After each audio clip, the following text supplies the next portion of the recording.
I'm Pete Stokes. I'm the chairman of Jonse's Wood.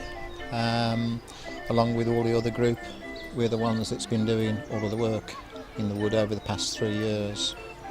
It's been a long job, it's been a hard job, but we're getting there slowly. How many helpers have you got currently? On an average, on a Saturday we'd probably get about 6 or 7 of us working in here, and then Sundays tend to be a little bit better, and we can have as many as 15 in, but never more than 15 as a rule. What's the history of Jonse's Wood? Jonse's Wood, we think, dates back to probably the late 1600s or early 1500s. We're not quite sure on the full date.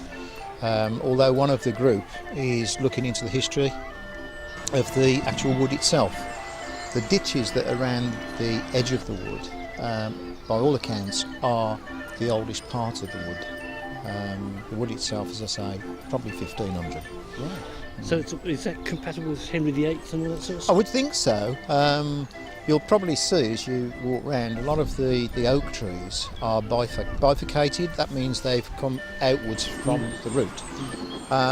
The reason for that is that we heard that a lot of the oaks were cut down for sailing ships. Obviously short of oak, and wherever they can get it from, they will. And that's why some of them are now bifurcated trees. Right. And what gave the idea in terms of the egg hunt? Well, we just thought we wanted to get people into the wood. That's why we're doing it, is to bring the children into the wood, get them used to being into a wood. And as a child, I used to play, not with the sort of games, the TV games and whatever. You used to find your own enjoyment. And that's part and parcel of what we're trying to do here, is to encourage the children back into the wood, to play, to build dens, as long as they don't, do any damage.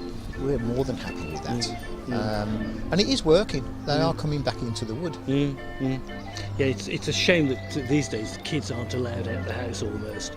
It's got to almost ridiculous extreme. Well, that's one of the reasons. I mean, there were 2 reasons basically why we were stripping the wood of the laurel and the rhododendron, because they were just blocking the light to everything else that wanted to grow. So those were the 2 main things that came out. The second thing is we wanted to open the wood up so that you've got clear lines of sight, because as it was dark, it was threatening, and people just wouldn't use it. Right. Apart from the dog walkers. Apart from the dog walkers, and even they tailed off in the end because they didn't like walking around. It was that bad. Yeah. And who actually owns the wood? It's now owned by Birmingham City Council.